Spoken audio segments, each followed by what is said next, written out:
Welcome to our channel. Today we how to connect Docker desktop to WSL2 for faster builds. Quick tutorial step by step clearly. To connect Docker desktop to WSL2 for faster builds, begin by ensuring that you have Docker desktop installed on your machine. Open Docker desktop and navigate to the settings. In the settings menu, select the General tab. Ensure that the option Use the WSL2 based engine is checked. Next, click on the Resources tab in the same settings menu.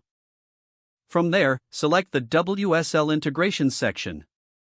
You will see a list of available WSL distributions. Make sure to toggle on integration for the Linux distribution you wish to use, such as Ubuntu.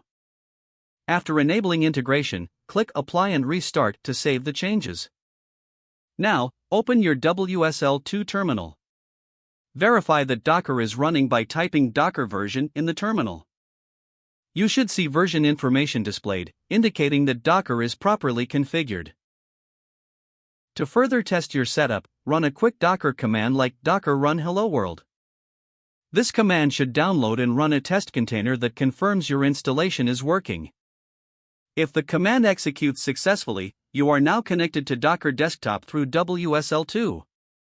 For optimized builds, consider utilizing Docker Compose for managing multi-container applications. You can now proceed to build your applications in the WSL2 environment, leveraging Docker's capabilities.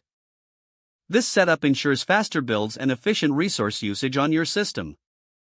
If the page does not load, refresh the browser or try again in a private or incognito window.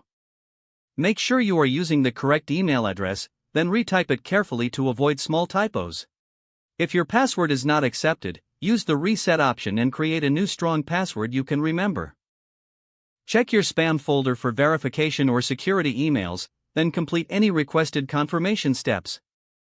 Enable two-factor authentication if available to improve account security and reduce unauthorized access risk. After signing in, review your profile details so your contact information and settings are accurate and current.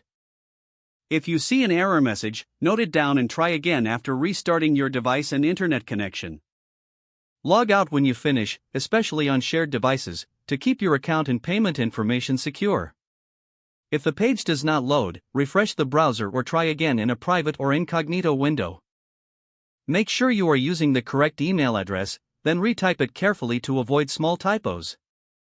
Don't forget to like this video and subscribe to our channel for more step-by-step tech guides.